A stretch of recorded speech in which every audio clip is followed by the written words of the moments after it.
Hey nerds, Farmer Jesse here. Welcome to Growers Daily, your daily dose of ecological farming insight. It is Thursday, August 14th, 2025, and today we are talking about wood ash in the garden, leaves in the resistance to the inevitable, and are there risks with composting poisonous plants?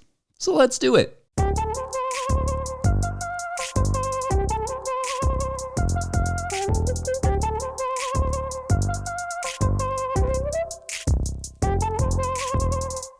All right, happy Thursday, party people. I hope everyone enjoyed our episode yesterday with Nathan Rutz of Tilth Soil. That was very fun for me. I always enjoy talking to Nathan. Finally got some of my vaster brassicas done and started this week. As you will remember, I had to order those seeds, along with some more spinach. The spinach in particular is going to love the 96 degrees / 35.5 degrees Celsius temps that they're calling for next week. But really, who wouldn't? What's another heat wave before we declare this summer almost done? For good old time's sake. Also, speaking of extreme weather, just wanted to send our friends in the Chattanooga, Tennessee area some love for the flooding they are going through right now, hoping everyone is safe and that your farms and gardens are managing. Brutal stuff, y'all. Hopefully this show helps to inspire all of us to continue to work on ecological restoration of this world that will help mitigate these extreme weather events for future growers and communities. Got a great conversation, in fact, on this exact topic for next Wednesday, so be on the lookout for that. All right, as has become tradition on these Thursdays, we use the day to catch up on Patreon questions over at patreon.com/no-till growers, where Patreon members, there is now the August show thread for you to decorate with your questions, themes, comments, whatever you want. This project is just as much as yours as it is mine. You rock. Our first Patreon question of this Thursday comes to us from Casista, who writes, quote, "Is there much of a difference between fireplace ash and biochar other than structure? I confess a great deal of ignorance on the relative merits of fireplace ash, and it has become a topic around the house. I use a lot of composted horse manure, so that's my starting NPK. We use various New England hardwoods such as oak, maple, hickory, and birch. I'm starting a willow coppice, so there will be some renewable willow in the future. Would fireplace ash be helpful, harmful? Some sources say fireplace ash kills weeds due to pH, so I'm getting mixed messages and do not really know where to look for answers. Is there a role for fireplace ash in the garden, or should we use it as grit for ice season?" End quote. All right, thanks, Casista, and a great question here that, to some extent, I am surprised has not really come up before, interestingly. But that is also one of the things that continues to surprise me about the show. I've been doing it for almost a year now, and I still somehow have plenty of stuff to talk about that we have not yet talked about, which bodes well for year two. Anyway, so yes, as Casista said, wood ash is different structurally than biochar, but also in the effects and utilization. For the uninitiated, biochar is an intentionally constructed and stable charcoal that is exceedingly porous, but does not readily break down. Indeed, good biochar is highly stable and will last for hundreds or potentially thousands of years in the soil. And although wood ash from a stove, for instance, will often contain small amounts of stable charcoal, wood ash is more readily broken down and the nutrients contained therein more accessible to soil microbes and then effectively plants. Now, there is actually some science here that gives us a good indication as to what wood ash is capable of, because I think, like you said, there is a lot of mixed messaging out there, and perhaps busting some of those wood ash myths is a subject for a good future episode. So adding wood ash to the garden will increase the pH, says the science, which if you already have slightly alkaline soils, then using wood ash directly in the garden may not be the best approach, as it would, potentially only further that issue. In that situation, I may instead use small amounts of wood ash to, add that to like a compost pile to allow for the microbes to utilize the nutrients, namely phosphorus and potassium, though wood ash has also been shown to contain numerous micronutrients such as boron to make nitrogen in the soil more available, even if that material, the wood ash itself, does not contain nitrogen. So that's interesting. So add wood ash to the compost for garden nutrition, and so as not to change the pH in the garden significantly in alkaline high pH soils. That said, a light handful on the soil surface is not likely to significantly affect the pH in the garden, and has been shown in some studies to, unlike its alkaline counterpart lime, to have a greater effect on growth by as much as 45%. So not a terrible fertilizer for acidic soils, but the challenge with wood ash is that unless you have it tested by a lab, the pH altering ability of it will vary considerably based on which woods were used. Lime is much more predictable, so in order to use it properly, it's a good idea to get both a soil test to know what you need in terms of pH/nutrients, and also a test on the wood ash itself called the calcium carbonate or lime equivalent, or CCE for short. There are ways to calculate the usage online, or you can ask the agronomist who did the tests for you, but you would essentially be able to tell exactly how much of the wood ash that you should be adding. To be clear, guessing with highly potent nutrients like this is generally just not recommended. The other important consideration is to keep it out of waterways and keep wood ash piles out of floodplains so as not to risk contaminating water and aquatic life. Growers should make sure to wear a mask when spreading the wood ash and or mix it with a little bit of soil just to keep it from blowing around. And I recommend the mask because you ain't trying to fertilize those lungs, and I don't know that it'd be that effective anyway. Anyway, that's kind of the gist. I would not myself use it for any sort of weed control because that could cause, other issues like, runoff issues or long-term pH issues down the line. It is maybe possible. It could work, but I'm not sure that any nutrient overloads are the best approach to weed control, generally speaking. As far as grit for the ice, I don't necessarily see any problem with that as long as, it's not, again, in a waterway or something like that and you're putting down in heavy loads. Anyway, maybe a myth-busting episode on wood ash in a later date. I hope that was helpful, Casista. Otherwise, we're going to take a quick break, and when we come back, the stubborn leaf. BRB. Hey, Jesse, it's Mike Barnes from Lamb's Quarters Farm. I'm up here in Ontario, Canada, where we're in a really dry drought season right now. So my fail this year is my sweet corn. In addition to there being no water, my battery for keeping the raccoons is dead. And so the raccoons have been pretty much eating it nonstop. Today's episode is brought to you by Farmhand. We know it's peak season, you're busy, but the messages you send now are what drive renewals later. That's why Farmhand is offering free instant access to their farmer-built newsletter builder. No demos, no setup fees, just drop your logo, upload your list, and start sending farm-branded emails that boost sales, engage members, and save you hours each week. Get free access today at farmhand.partners/no-till. That's farmhand.partners/no-till. All right, back to the show.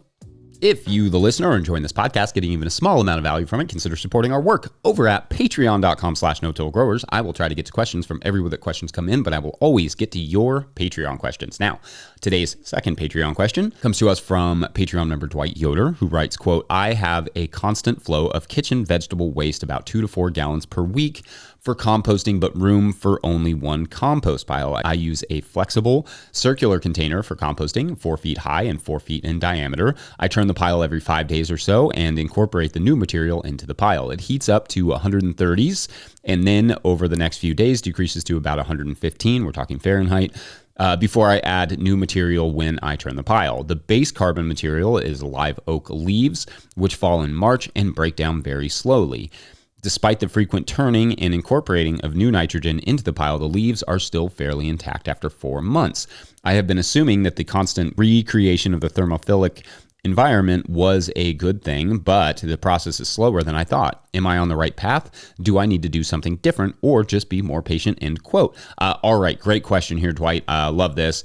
And the short answer is that you are actually likely speeding up the decomposition process of those leaves. They are just that stubborn. Now, the challenge with the leaves is that they contain a lot of lignin, basically the stuff that makes leaves rigid. This is a difficult organic material for the bacteria typically active in a hot compost pile to break down. Those bacteria mainly want the wet, slimy stuff. The hard cellulose heavy stuff is less desirable because its nutrients are less accessible, and so it takes a lot more work to decompose them. Think of it like the difference between chewing on a stick versus chewing on a leaf of lettuce. If you have your druthers, you're probably going with the lettuce. Now, the things that can decompose leaves well are fungi and shredders, like arthropods and those sorts of things that don't love the heat and the disturbance inherent in an active, regularly turned compost pile like you were describing. In terms of compost, the leaves are often broken down after the thermophilic stage, in the curing stage, when the fungi and all those little critters can sort of colonize the pile and start breaking down some of the harder materials. Then in commercial composting, for instance, the remaining leaf matter may be sifted out by larger composters and added to another pile as, maybe like a partial inoculant and or just like an additional carbon. Now, the heating and additions of wet materials and turning and all of that will likely help to break the leaves down slightly faster. But like I've said before, Almost nothing breaks down more slowly than leaves in our compost regimens. Usually, if I get a leaf pile in the fall and can actively manage it by adding nitrogen and keeping it really, really moistened and covering it, with a tarp and turning it occasionally, I can get it broken down enough to use without too much sifting by June of the next year. It will still have leaf particles in it for sure, but it will be usable for surface applications, or with a little bit of sifting, I can use this material a bit earlier or directly in the soil, because the more broken down parts, like for instance, any grass or whatnot that came with the leaves, will have decomposed by 6 months or so. Making sure to mow the leaves will help. You want them nice and chopped up because the surface area increases with smaller size, so it will break down more readily. Anyway, I hope that was helpful or insightful or something along those lines. Great question, and wishing you well on the composting. Otherwise, we're going to take a quick break, and when we come back, we will discuss risks of composting poisonous plants. Oh, that sounds fun. Be right back. Or maybe just do like a 5-minute segment of me just doing this. Cold. Nice. Perfect. Hey, it's Jasmine in North Alabama, and the fail here isn't the eaten up hibiscus, it is all this grass. I've cleared this bed multiple times. It just stays really wet and the grass keeps coming back. I threw some flower seeds out, so thankfully at least some of them came up, but I'm gonna have to come up with a plan for this grass. Farmer Claire Coleman here from the Winter Growers Podcast. Did you know that I also founded Real Farmer Care, a nonprofit that supports farmer well-being? From my own experiences farming, I knew firsthand that this type of support was missing from ag, so I decided to do something about it. As of today, there are over 500 farmer recipients of a $100 self-care award, with more applying daily. If you'd like to help, each $100 donated supports one new farmer. Visit realfarmercare.com to donate and learn more. Again, that's realfarmercare.com. All right, our third and final Patreon question of this Thursday comes to us from Tony Anschutz, who writes, quote, "Hey Jesse, thanks for the shout out last week. I'm a new Patreon member, but have been watching all your videos and content for many years." Thanks, Tony. My question: I have about 1 acre home garden here in Catalonia, which keeps me very busy, but it's not commercial in any way. I compost everything. I have 5 large compost bins and spend a lot of time keeping the temperature and contents right.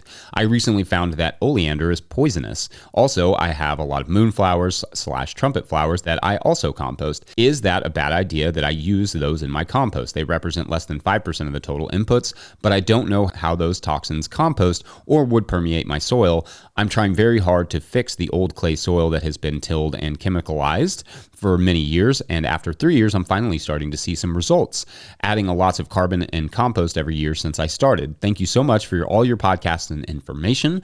In every show, I find something useful." End quote. Awesome. Love this, Tony. Thanks for the great question. And also, it is super cool that we are getting so much viewership from all over the world. I feel like there's been somebody from a different country in almost every episode in the last week. So shouts to all of our Catalan listeners. And I think you all have had some wildfire issues as well recently. So I hope that everyone has fared well through that. Okay, so to your question about risks with certain plants and their toxicity when it comes to composting. Now, I will say from the outset that toxins found in plants by and large have much shorter half-lives, the amount of time it takes for half of a present toxin to break down, decay, disintegrate, etc., than, say, the toxins we create through synthesizing chemicals and fortifying those with petroleum-based products. Like, for instance, the risk with persistent herbicides is that they are created with persistence in mind. The manufacturers want the chemical to stay in the soil and block weeds for as long as possible.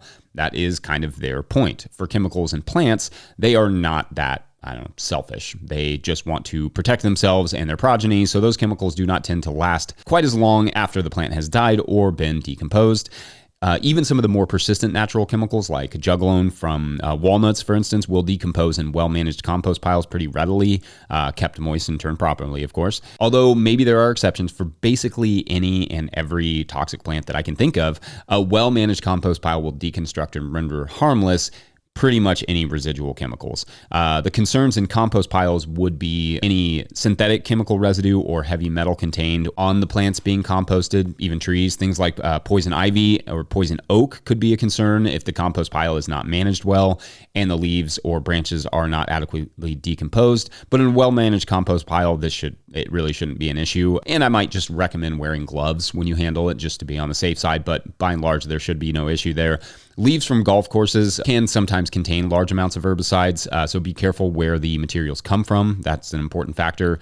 Nature doesn't have a huge desire to poison itself for long periods of time. No, that's humans' brand. That's us. We like to create things that help industry and harm humans because our society is based on favoring money over health. So when we create persistent herbicides, for instance, whose half-life can be several months to years, our goal is to make the work less on the farmer so they can save money on labor regardless of the health outcomes down the line to them or to their customers and so on. Then composting material with residual persistent chemicals concentrates their toxicity. So the long and short of it is that the majority of plant toxins will be decomposed in the composting process, probably within a few days, but certainly by the time the compost pile has cured, a few months. Obviously, there may be exceptions that I'm not currently thinking of, but by and large, plant chemicals do not have the same level of staying power, especially in hot-turned compost piles.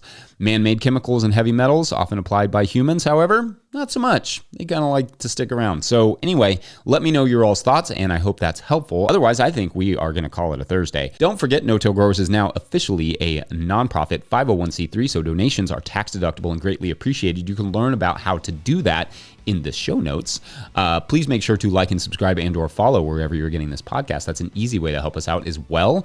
Enormous thank you to all of our show sponsors. And if you'd ever like to sponsor the show, you can reach out to Farmer Michelle at notillgrowers.com. Huge shouts to Willie Breeding for the theme music, Mike Hilbert for the production help and editing. Also, shouts to Epidemic Sound for the background music that you can hear. Pick up a copy of my book, The Living Soil Handbook, or a hat at notillgrowers.com to support our work. Big thank you to everyone over at patreon.com/notillgrowers, where at a certain level, or if you just bump up from one level to another, or you sign up in the month of August, you get a shout out on the show. So big shout outs today to GN Miller 2, Lisa Harrison, and John Heineke. That's fun to say. Anyway, I'm not sure if I'm saying it right, but it is fun to say. All right, so as you will remember, Zeke, our very enthusiastic plumber, is helping a local and mysterious scientist. I mean, we kind of think of him as mysterious. He thinks what he does is kind of normal, but, social situations are just not his strong suits. It's kind of a, you know how that goes.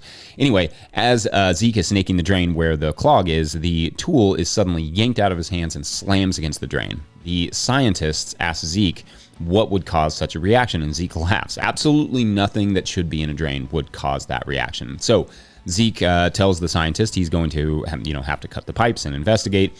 As soon as he cuts through the pipe leading into the wall, though, a large brown root begins to slither out of the pipe and slowly pushes Zeke out of the way. The scientist and Zeke both look at each other confused as the root begins to seemingly sniff around the tables in the lab. Why? What is it doing? Well, that is for tomorrow on the root of the problem. No, Pipe Piper was better. We're going to go with Pipe Piper. All right. Thanks for watching and or listening. We'll see you tomorrow. Bye.